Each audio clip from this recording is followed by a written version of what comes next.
தேவ வார்த்தை ஐக்கியத்திற்கு நான் உங்களை வரவேற்கிறேன். நான் ஜெரல் சாண்டியாகோ. நீங்கள் கேட்டுக்கொண்டிருப்பது verse by verse Bible study.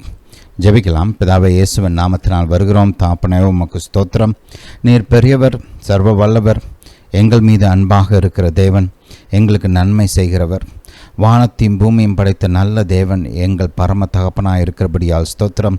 பிதாவே, உம்முடைய விலையேறப்பெற்ற வார்த்தைகளை எங்களுக்கு போதிக்க வேண்டுமா ஜெபிக்கிறோம். உம்முடைய ஞானம், புத்தி, அறிவு, வெளிச்சத்தை எங்களுக்கு கொடுக்க வேண்டுமா ஜெபிக்கிறோம். தாப்பனே, உம்முடைய பாதைகளை எங்களுக்கு வெளிப்படுத்த வேண்டுமா ஜெபிக்கிறோம். பிதாவே, எங்கள் ஆண்டவராக இயேசுவுக்குள் நாங்கள் பலப்பட, கட்டப்பட, உறுதிப்பட நீர் எங்களுக்கு உதவி செய்ய வேண்டுமா ஜெபிக்கிறோம். எங்கள் ஆண்டவராக இயேசு கிறிஸ்துவின் கிருபையிலும் விசுவாசத்திலும் அறிவிலும் நாங்கள் வளர எங்களுக்கு கிருபை பாராட்ட வேண்டுமா ஜெபிக்கிறோம். பிதாவை, நீர் அப்படியே செய்கிறபடியால் ஸ்தோத்திரம். தாப்பனே, நீர் உம்முடைய பலத்த கரத்தை நீட்டி மக்களை குணமாக்க வேண்டுமா ஜெபிக்கிறேன். அவர்கள் தேவைகளை சந்திக்க வேண்டுமா ஜெபிக்கிறேன். அவருடைய இருதயத்தின் விருப்பங்களை பூர்த்தி செய்ய வேண்டுமா ஜெபிக்கிறேன். பிதாவே, உம்முடைய சமாதானம் அவர்களுக்கு உண்டாகட்டும், ஆறுதல் உண்டாகட்டும், பலன் உண்டாகட்டும்.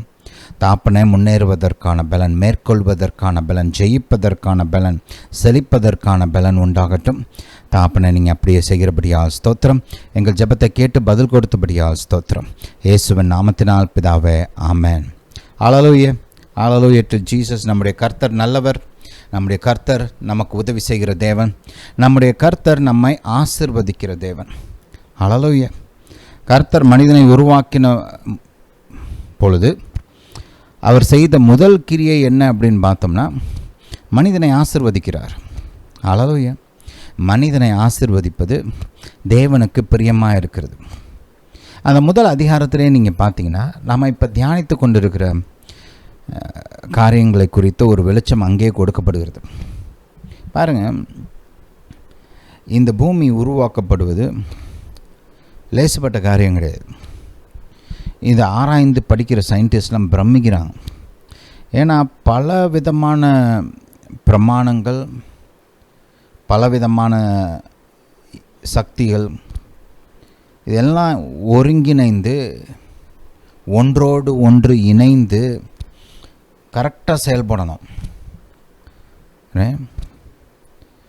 இப்போ இருக்கிற அந்த மெஷர் ரைட், ஒவ்வொரு இப்போ புவியீர்ப்பு சக்தி இருக்கு இல்லையா, இது கொஞ்சம் அதிகமாக இருந்தாலும் பிரச்சனை, கொஞ்சம் கம்மியாக இருந்தாலும் பிரச்சனை.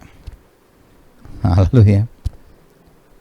அந்த ஆக்சிஜன் அளவு இருக்குது பார்த்தீங்களா, அது கொஞ்சம் கம்மியாக இருந்தாலும் நம்மளுக்கு பிரச்சனையாக இருக்கும், இல்லை கொஞ்சம் ஜாஸ்தியாக இருந்தாலும் பிரச்சனையாக இருக்கும்.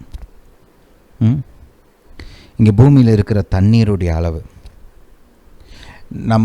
நமக்காக கர்த்தர் உருவாக்கின அந்த சந்திரன், அதுடைய அளவு, அதுடைய தூரம், அதில் செயல்படுகிற பிரமாணங்கள், இந்த சூரியன் இருக்கு இல்லையா, அது உருவாக்கப்பட்ட விதம், அதுக்கும் நமக்கும் இடையே இருக்கிற அந்த தூரம், இப்படி பல காரியங்கள் இருக்குது. சொல்லிக்கிட்டே போகலாம் வரிசையாக. நம்ம இந்த மில்கிவே கேலக்சியில் நம்ம இருக்கிற இந்த லொக்கேஷன், இது எல்லாமே என்ன அளவு இருக்கணுமோ அந்த அளவில் இருக்குது, என்ன தூரம் இருக்கணுமோ அந்த தூரத்தில் இருக்குது. இதில் கொஞ்சம் இங்கிட்டு அங்கிட்டு ஏதாவது நகன்றிருந்தால் நம்ம பூமியில் உயிரினங்கள் வாழ முடியாது, நாமளும் வாழ முடியாது. இப்படிப்பட்ட ஒரு அருமையான ஒரு சூழ்நிலையை மனுஷனுடைய ஜீவன், மனிதன் வாழக்கூடிய ஒரு கோள், ஒரு பிளானட்டை கர்த்தர் உருவாக்கியிருக்கிறாரு. நமக்கு தேவையான சகலத்தையும் இதுக்குள்ளே வச்சுருக்கிறாரு. இது எவ்வளோ பெரிய ஒரு ஈவு தெரியுமா? நமக்கு தேவையான சகலத்தையும் இந்த பூமிக்குள்ளேயே வச்சுருக்கிறாரு. அவ்வளோ பெரிய ஈவை கர்த்தர் அப்படியே தூக்கி என்னமோ சாக்லேட்டு கொடுக்குற மாதிரி மனுஷன் கையில் கொடுக்குறாரு. கொடுத்து அவனை ஆசீர்வதித்து ஆண்டுகொள் அப்படின்னு கொடுக்குறாரு. என்ன புரியுதா? யோசிச்சு பாருங்க, மனுஷன் என்ன செஞ்சால் அதை சம்பாதிக்கிறதுக்கு இப்படிப்பட்ட ஒரு அருமையான இடத்த மனிதன் வாசம் பண்ணக்கூடிய, அவனுடைய வாழ்க்கைக்கு, அவனுடைய வாழ்வை ஆதரிக்கக்கூடிய இப்படிப்பட்ட ஒரு நல்ல கோளை, ஒரு பிளானட்டை பெற்றுக்கொள்வதற்கு மனுஷன் என்ன செஞ்சான்? எதுவுமே செய்யலை. கர்த்தர் அவன் மேலே வைத்த அன்புனால தம் பிள்ளைக்கு அவன் வசிக்கிறதுக்கு ஒரு இடம் வேணும்னு சொல்லி இந்த பூமியை உருவாக்கி தூக்கி இப்படி கையில் கொடுக்குற வச்சுக்க அப்படின்னு. கர்த்தர் பூமியே கொடுக்க முடியும் அப்படின்னா யோசிச்சு பாருங்கள், நீங்கள் வீடு கட்டுறதுக்கு ஒரு நிலத்தை கொடுக்க முடியாதா? நீங்கள் வாழ்கிறதுக்கு ஒரு இடத்த கொடுக்க முடியாதா? கர்த்தரால் கட்டாயமாக கொடுக்க முடியும், நிச்சயமாகவே கொடுப்பார். ஹல்லேலூயா, ஹல்லேலூயா டு ஜீசஸ். இந்த காரியங்களெல்லாம் நம்ம நல்லா விளங்கிக்கணும் பாருங்க. அதனால தான் பவுல் அப்போஸ்தலன் சொல்கிறாரு, தன்னுடைய ஒரே குமாரனே உனக்கு கொடுத்தாரு, மற்றவைகள்லாம் கொடுப்பது எவ்வளவு அதிக நிச்சயம். அந்த குமாரனையும் ஏன் அனுப்புனார்? நம்ம ரொம்ப அதுக்கெல்லாம் தகுதியானவங்கன்றதுனால அனுப்புனாரா? நம்ம குமாரனை பெற்றுக்கொள்வதற்கு பாத்திரர்கள் அப்படின்னு நினச்சி அனுப்புனாரா? கிடையாது. நீங்கள் கர்த்தருடைய படைப்பில் இந்த பிரின்சிப்பலை நீங்கள் பார்க்கலாம். கர்த்தருடைய ரட்சிப்பின் திட்டத்திலையும் இதே பிரின்சிப்பலை பார்க்கலாம். கர்த்தர் மனிதனுக்கு இந்த நல்ல ஈவுகள்லாம் கொடுக்கறதுக்கு காரணம் அவனுடைய கிரியைகள் கிடையாது, அவருடைய அன்பு, அவருடைய இரக்கம். அவர் நம்மை நேசிக்கிறார், அதனால் செய்கிறார். ஹல்லேலூயா, ஹல்லேலூயா டு ஜீசஸ். இதை புரிஞ்சுக்கிட்டிங்கன்னா நல்லா இருப்பீங்க. ஹல்லேலூயா, ஹல்லேலூயா டு ஜீசஸ். சரி, வாசிப்போம். கலாத்தியருக்கு எழுதின நிருபம் 3ஆம் அதிகாரம் 1ஆம் வசனம். புத்தி இல்லாத கலாத்தியரை, நீங்கள் சத்தியத்திற்கு கீழ்ப்படியாமற் போகத்தக்கதாக உங்களை மயக்கினவன் யார்? இயேசு கிறிஸ்து சிலுவையில் அறையப்பட்டவராக உங்கள் கண்களுக்கு முன் பிரத்யட்சமாய் உங்களுக்குள் வெளிப்படுத்தப்பட்டிருந்தாரே. ஒன்றை மாத்திரம் உங்களிடத்தில் அறிய விரும்புகிறேன். நியாயப்பிரமாணத்தின் கிரிகைகளினாலேயோ விசுவாச கேள்வியினாலேயோ எதனாலே ஆவியை பெற்றீர்கள்? ஆவியினாலே ஆரம்பம் பண்ணின நீங்கள் இப்பொழுது மாம்சத்தினாலே முடிவு பெறப் போகிறீர்களோ? நீங்கள் இத்தனை புத்தியினரா? இத்தனை பாடுகளையும் வீணாய்ப்பட்டீர்களோ? அவைகள் வீணாய் போயிற்று. அன்றியும் உங்களுக்கு ஆவியை அளித்து உங்களுக்குள்ளே அற்புதங்களை நடப்பிக்கிறவர் அதை நியாயப்பிரமாணத்தின் கிரியைகளினாலேயா விசுவாச கேள்வியினாலேயா எதினாலே செய்கிறார்? ஹல்லேலூயா டு ஜீசஸ். இந்த கேள்விகளுக்கு நம்மளுக்கு பதில் கொடுக்க தெரிஞ்சுக்கணும். ஒவ்வொரு கிறிஸ்தவனுக்கும் இந்த கேள்விகளுக்கு பதில் கொடுக்க வேண்டும், பதில் கொடுக்க தெரியணும். ஹல்லேலூயா. நம்ம ஏற்கனவே பார்த்த மாதிரி இங்கே பேக்ரவுண்ட் என்னன்னு கேட்டால், பவுல் அப்போஸ்தலன் இயேசு கிறிஸ்துவின் மூலமாக தேவனிடத்திலிருந்து நமக்கு இலவசமாக கொடுக்கப்படுகிற தேவநீதியை போதிக்கிறார். அதுக்கு விரோதமாக எழும்பின ஒரு கூட்டத்தாரின் தவறான போதனைகளுக்கு ஒரு உத்தரவு கொடுக்கும் விதத்தில் தான் இந்த என்டையர் நிருபமும் எழுதப்பட்டது. ஒரு பதில் கொடுக்கக்கூடிய விதத்தில். அப்போ அதை தான் போதிச்சுட்டு வர்றாரு. அப்படி போதித்து கொண்டு வரும்போது தான் இந்த கேள்வியை கேட்குறாரு. இந்த கடந்த 3 மெசேஜில் இந்த கண்டிப்பு, கடிந்து கொள்ளுதல், இவைகளுடைய முக்கியத்துவத்தை குறித்து நாம் பேசணும். அந்த பிரின்சிபல் இங்கே இருக்குது. ரொம்ப முக்கியமான பிரின்சிபல் பைபிளில். ஞானத்தில் ஒரு முக்கியமான பகுதி என்னன்னு கேட்டிங்கன்னா கடிந்து கொள்ளுதல். நீங்கள் நீதிமொழி புஸ்தகத்தை எடுத்து கடிந்து கொள்ளுதலை குறித்தும் இந்த இன்ஸ்ட்ரக்ஷன், புத்திமதி, இதை குறிச்செல்லாம் வேதம் என்ன சொல்லுதுன்னு கொஞ்சம் ஆராய்ஞ்சு படித்து பாருங்கள். ஞானத்தில் இந்த கடிந்து கொள்ளுதல், புத்திமதி, போதகம், இதுக்கெல்லாம் ரொம்ப முக்கியமான ஒரு இடம் கொடுக்கப்படுகிறது. அதுக்கு நம்மளை அர்ப்பணித்தோம்னா வாழ்க்கை நல்லாயிருக்கும். அந்த பிரின்சிபல் அதை தான் நம்ம போன 3 மெசேஜில் பார்த்தோம். கடிந்து கொள்ளுதல் எவ்வளோ முக்கியம், கர்த்தர் ஏன் கடிந்து கொள்கிறார், அதனால் நமக்கு உண்டாகிற பிரயோஜனங்கள் என்ன, அந்த கடிந்து கொள்ளுதலை நாம் எப்படி பெற்றுக்கொள்ள வேண்டும் என்பதை குறித்து பார்த்தோம். இன்னையிலிருந்து இங்கே போதிக்கப்படுகிற அந்த டாக்டரினை குறித்து பார்க்க போகிறோம். ஹல்லேலூயா. அப்போ அவர் ஏன் திட்டுறாருன்னா, நீங்கள் சத்தியத்திற்கு கீழ்ப்படியாமற் போகத்தக்கதாக உங்களை மயக்கினவன் யார்? அப்போ சத்தியம் என்ன? வேதம் போதிக்கிற சத்தியம் என்ன? புதிய ஏற்பாட்டில் போதிக்கப்படுகிற சத்தியம் என்ன? இவர் இவங்க மொத்தமாக எதுக்குமே கீழ்ப்படியாத புத்தி இல்லாத மக்கள்னு அவர் இங்கே திட்டலை. ஒரு குறிப்பிட்ட சத்தியத்துக்கு இவங்க கீழ்ப்படிகளான்னு தான் திட்டிகிட்டு இருக்கிறாரு. என்ன சத்தியம்னு பார்த்தோம்னா, நீ இயேசுவின் நிமித்தம் இயேசுவின் மூலமாக நீதிமானாக்கப்படுகிறாய். உன்னுடைய சுய கிரியைகள்னால, நியாயப்பிரமாணத்தின் கிரியைகள்னால நீ நீதிமானாக முடியாது. ரைட், இதுதான் வேதம் போதிக்கிற சத்தியம். இதுக்கு நீ கீழ்ப்படிகளையே அப்படின்னு சொல்லி தான் இங்கே திட்டுறார். ஹல்லேலூயா. அப்போ கவனிங்க, இயேசு கிறிஸ்து சிலுவையில் அறையப்பட்டவராக உங்கள் கண்களுக்கு பிரத்யட்சமாய் உங்களுக்குள்ளே வெளிப்படுத்தப்பட்டிருந்தாரே. இயேசு கிறிஸ்து சிலுவையில் அறையப்பட்டார் அப்படின்ற சத்தியம் இவங்களுக்கு பவுல் மூலமாக அருமையாக போதிக்கப்பட்டிருந்தது. அவர் ஏன் மரித்தார், எதுக்காக வந்தார், ஏன் அவர் சிலுவையில் மரிக்கணும், என்ன காரணங்கள், அதனால் உண்டாகிற நன்மைகள் என்ன, ஸ்லாக்கியங்கள் என்ன, இது குறிச்செல்லாம் பவுல் அப்போஸ்தலன் இவங்களுக்கு ஆழமாக அழகாக போதிச்சிருக்கிறார். இப்போ இவங்க அதை விட்டு விலகி போயிட்டுருக்கிறாங்க. மறந்து அதை விட்டு விலகி தங்களுடைய சுய கிரியைகளினால கர்த்தர் முன்பாக நீதிமானாகலாம் அப்படின்ற ஒரு டைரக்ஷனில் போயிட்டுருக்கிறாங்க. நியாயப்பிரமாணத்தின் அந்த பழைய ஏற்பாட்டு அந்த ரூல்ஸுக்கு அடியில் போயிட்டுருக்கிறாங்க. அப்போ அது இவங்களுடைய விசுவாசத்துக்கு மிகவும் பாதிப்பாக இருக்குன்னு சொல்லி தான் அவர் இங்கே திட்டுறார் இல்லையா. அதுதான் பேக்ரவுண்ட். இப்போ அவர் கேட்குற கேள்வியில் கொஞ்சம் ஆராய்ந்து பார்க்கலாம். ஒன்றை மாத்திரம் உங்களிடத்தில் அறிய விரும்புகிறேன்.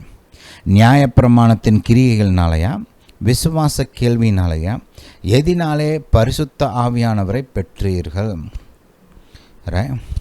இங்கே பயன்படுத்தப்பட்ட வார்த்தைகள்லாம் ரொம்ப முக்கியம்.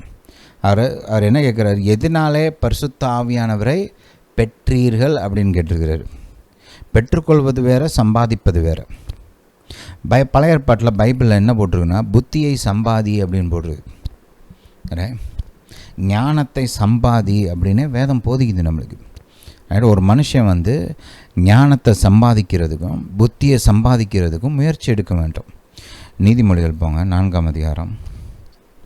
நீதிமொழிகள் 4ஆம் அதிகாரம். வேதாகமத்தில் இந்த வார்த்தைகளெல்லாம் கொஞ்சம் கவனித்து பார்க்கணும்.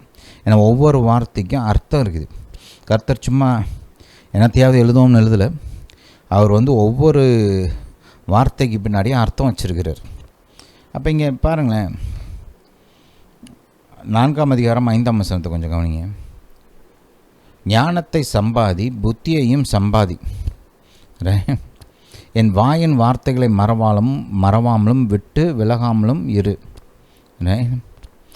அடுத்து 8ஆம் வசனத்தை கவனிச்சிங்கன்னா, ஞானமே முக்கியம் பிரதானம், ஞானத்தை சம்பாதி, எண்ணத்தை சம்பாதித்தாலும் புத்தியை சம்பாதித்துக்கொள். இப்போ வேதம் ஒரு சில காரியங்களெல்லாம் சம்பாதிக்கணும்னு போட்டிருக்குது. ஹல்லேலூயா. ஒவ்வொரு மனுஷனும் அவன் வாழ்க்கையில் செய்ய வேண்டிய ஒரு பிரதானமான வேலை என்னென்னா, ஞானம், புத்தி இவைகளெல்லாம் சம்பாதிக்கணும். மனுஷனுடைய வாழ்க்கையில் அவன் செய்ய வேண்டிய ஒரு பிரதானமான வேலை அது. மனசில் வச்சுக்கோங்க. அடுத்த ஒரு வசனத்தை கவனிங்க. ரோமர் எழுதின நிருபத்துக்கு போங்க. ரோமருக்கு எழுதின நிருபம்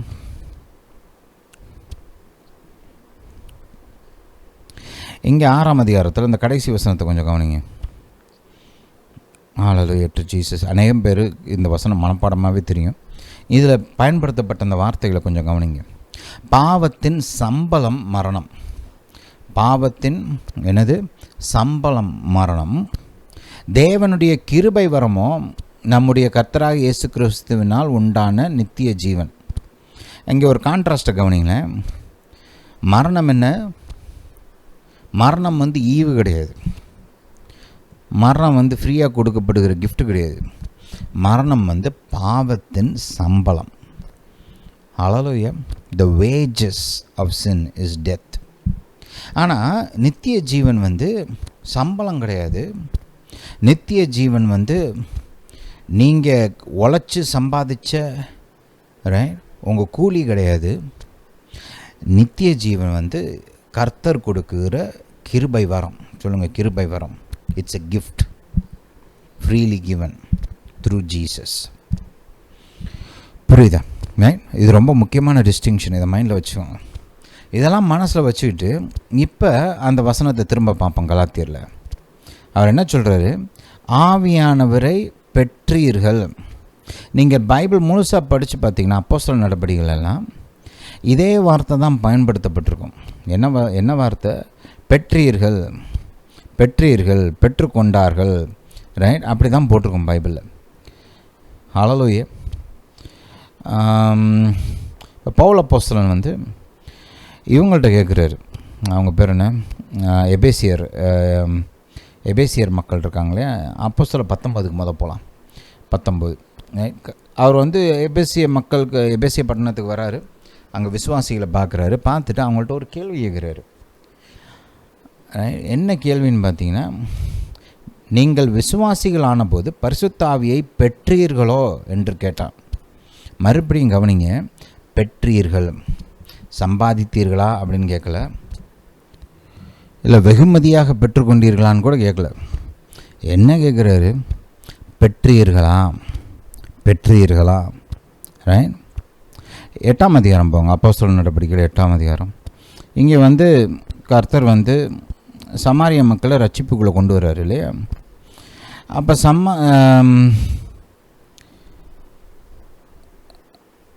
சமாரியாவுக்கு பிலிப்பு போய் பிரசங்கம் பண்ணுறார் இயேசுவை. மக்கள் ரட்சிக்கப்படுறாங்க, அற்புதங்கள்லாம் நடக்குது.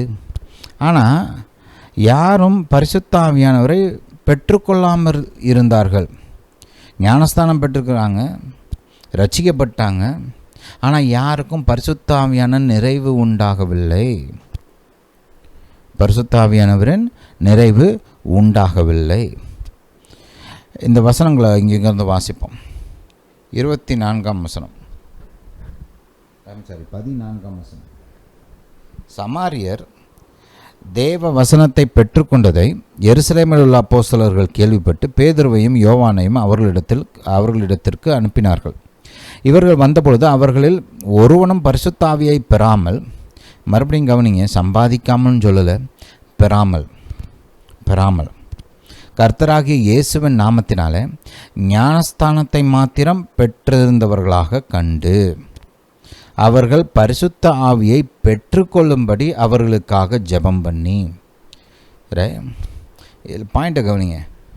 கர்த்தாவே கொடுங்க, ஏன் கொடுக்க மாட்டேங்கிறீங்க அப்படின்னா அவங்க ஜெபம் பண்ணல. அதுக்கு பதில் என்ன பண்ணாங்க? அவங்க மேலே ஜெபம் பண்ணி கைகளை வச்சாங்க. என்ன ஜெபம் பண்ணாங்க? இவங்க பரிசுத்த ஆவியானவரை பெற்றுக்கொள்ள வேண்டும் என்று. இங்கே அப்போஸ்தலர் நடபடிகள் 2ஆம் அதிகாரத்தில் பேதுருவோட பிரசங்கத்தை கவனித்து பார்த்தீங்கன்னா, அங்கேயும் அவர் வந்து பரிசுத்த ஆவியானவரின் ஈவு, கிஃப்ட், வரம் அப்படின்னு தான் சொல்கிறார். சம்பளம்னு எங்கேயும் போடலை, வெகுமதின்னு கூட சொல்லலை. அதுக்கு பேர் என்னன்னு சொல்லப்பட்டிருக்குது? பரிசுத்த ஆவியானவருடைய நிறைவு வரமாக, ரைட், ஒரு ஈவாக அவர்களுக்கு கொடுக்கப்பட்டது. ஹல்லேலூயா, ஹல்லேலூயா டு ஜீசஸ். சரி, இதெல்லாம் மைண்டில் வச்சுக்கோங்க, இதெல்லாம் ரொம்ப முக்கியம்.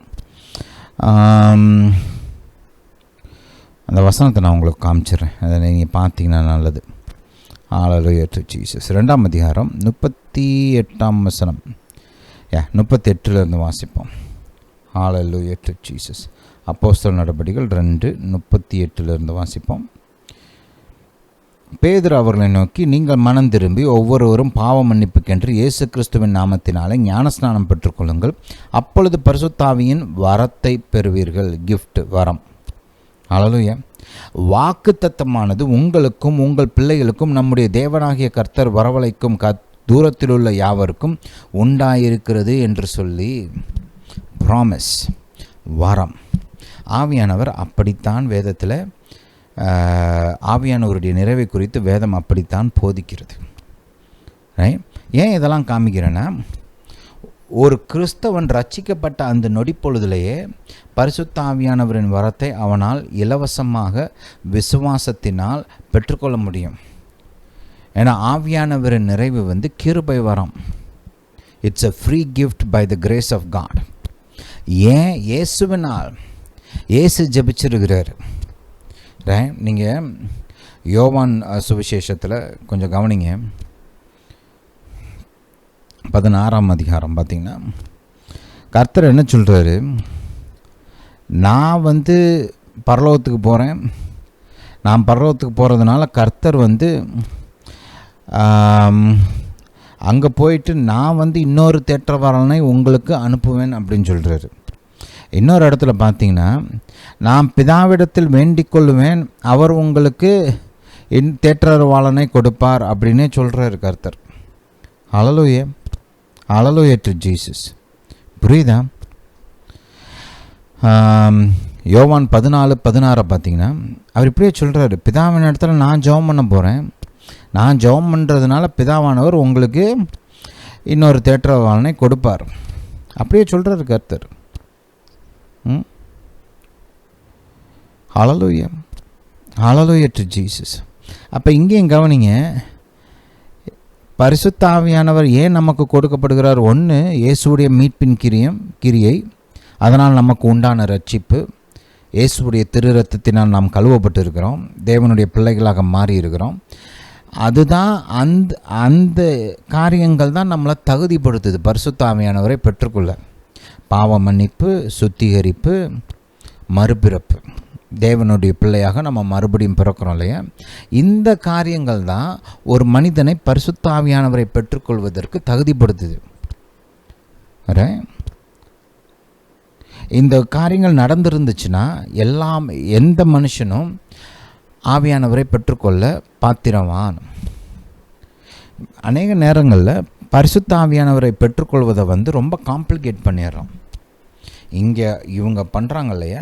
இது பல விதங்களில் சபைகளில் இருக்குது. பாருங்கள், சபையில் அநேக சத்தியங்களை இழந்துட்டாங்க.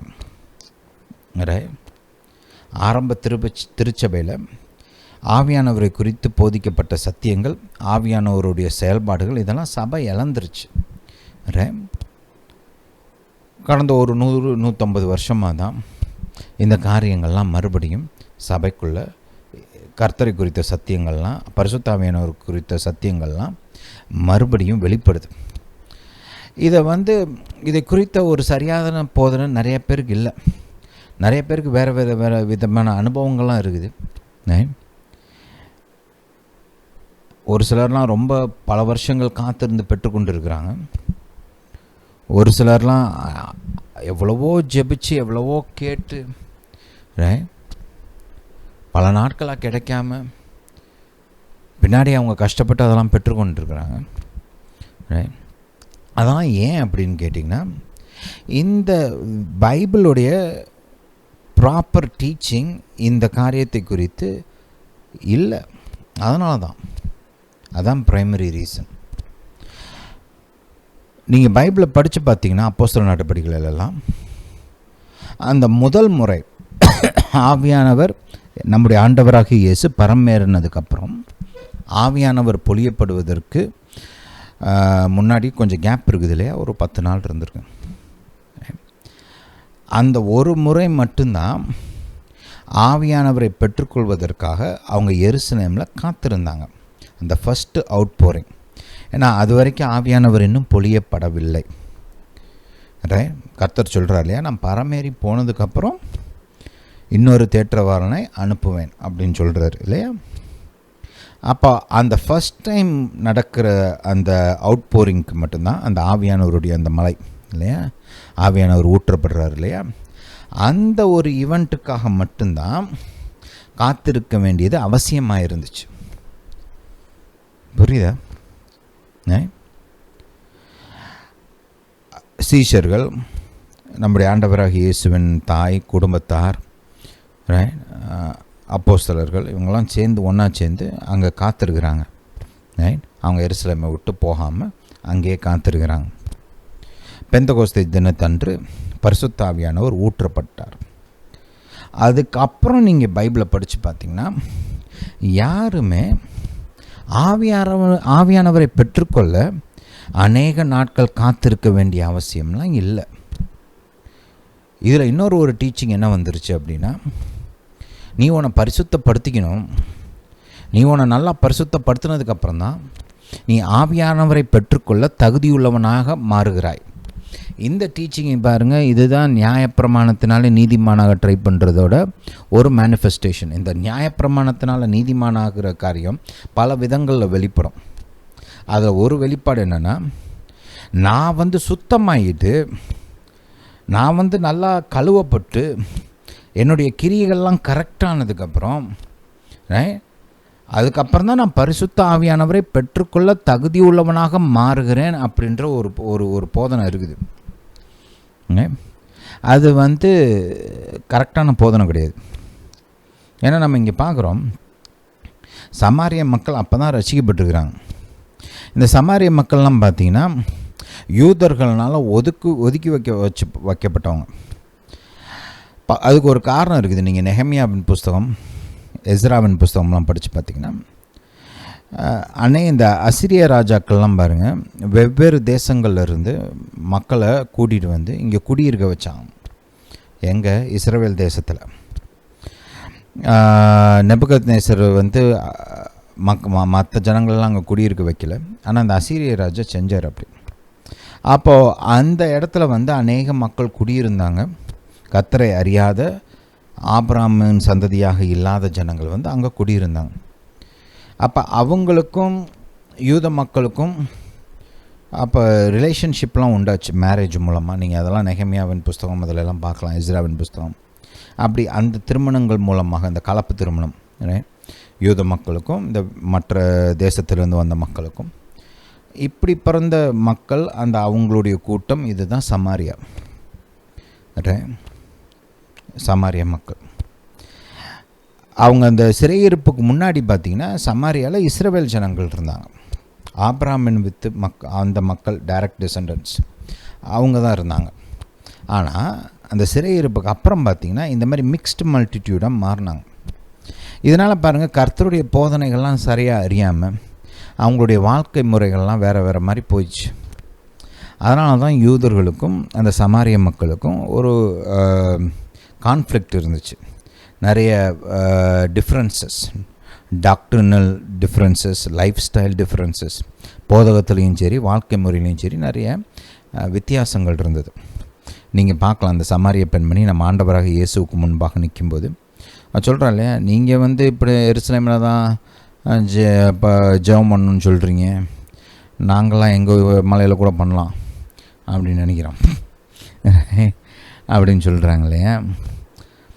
அப்போ பாருங்கள், கர்த்தர் வந்து தேவாலயத்தை கட்டி தன்னுடைய நாமத்தை அங்கே வச்சு என்னை வழிபடுறதுக்கு அங்கே தான் போகணுன்னு வேதத்தில் தெளிவாக பேசியிருக்கிறார் இல்லையா. அப்போ அதெல்லாம் அவங்க ஏற்றுக்கலை. அவங்க தங்களுக்குன்னு ஒரு போதனையெல்லாம் வச்சுக்கிட்டாங்க. இப்போது இந்த மாதிரி அது ஒரு உதாரணம் பைபிளில் இருக்குது. இந்த மாதிரி இப்படி பல காரியங்கள் அவங்களுக்கும் இவங்களுக்கும் டிஃப்ரென்சஸ் இருந்துச்சு. ஆனால் அப்படிப்பட்ட ஊரில் கூட தேவ வார்த்தையினால் ப்ராப்பராக ட்ரெயின் ஆகாத அந்த சமாரியர்கள் கூட இயேசுவை ஏற்றுக்கொண்டார்கள். அவங்களுக்கு உடனே தண்ணீர் ஞானஸ்தானம் கொடுக்கப்பட்டது. அந்த கையோட பாருங்கள், அப்போஸ்தலர்கள் பவுல் அப்போஸ்தலனும் யோவான் அப்போஸ்தலனும் அங்கேருந்து வந்துட்டாங்க. வந்து அவங்க உடனே பரிசுத்த ஆவியானவரை பெற்றுக்கொள்ள வேண்டும் என்று அவர்கள் மேலே தலையில் கையை வச்சு ஜெபம் பண்ணுறாங்க. கவனிங்க, ஒரு மனுஷன் ரட்சிக்கப்பட்டான்னா அவன் அடுத்து அவனுக்கு நடக்க வேண்டிய காரியம் என்ன தெரியுமா? பரிசுத்த ஆவியானவரின் நிறைவை பெற்றுக்கொள்ள வேண்டும். அவன் பல ஆண்டுகள் காத்திருந்து பெற்றுக்கொள்ளணும்ன்ற அவசியம்லாம் கிடையாது. அது வந்து அந்த பரிசுத்த ஆவியானவரை குறித்த ஒரு சில தவறான கருத்துகள், போதனைகள்லாம் சபைக்குள்ளே வந்ததுனால உண்டான பிரச்சனைகள். நீங்கள் biblical teaching, proper biblical teaching பார்த்தீங்கன்னா, நீங்கள் ரட்சிக்கப்பட்டுட்டீங்கன்னா உங்களுக்கு பரிசுத்த ஆவியானவரை பெற்றுக்கொள்ள எல்லா தகுதியும் இருக்குது. நீங்கள் விசுவாசத்தின் மூலமாக உடனே பெற்றுக்கொள்ளலாம். ஹல்லேலூயா, ஹல்லேலூயா டு ஜீசஸ்.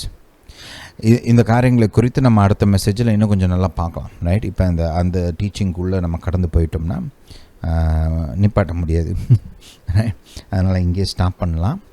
அடுத்த மெசேஜில் நீங்கள் ஆவியானவரை விசுவாசத்தின் மூலமாக எப்படி பெற்றுக்கொள்வது அப்படின்றத பார்க்க போகிறோம். எப்படி இயேசுவை நீங்கள் விசுவாசத்தின் மூலமாக பெற்றுக்கொண்டீங்களோ அதே விதமாக பரிசுத்த ஆவியானவரையும் விசுவாசத்தின் மூலமாக சுலபமாக நீங்கள் பெற்றுக்கொள்ளலாம். அது ரொம்ப பாடுபடணும்லாம் அவசியம் கிடையாது. அந்த காரியங்களை குறிச்செல்லாம் நம்ம பார்க்க போகிறோம். இந்த போதனை கேட்டபடியால் நன்றி. கர்த்தர் உங்களை ஆசீர்வதிப்பாராக.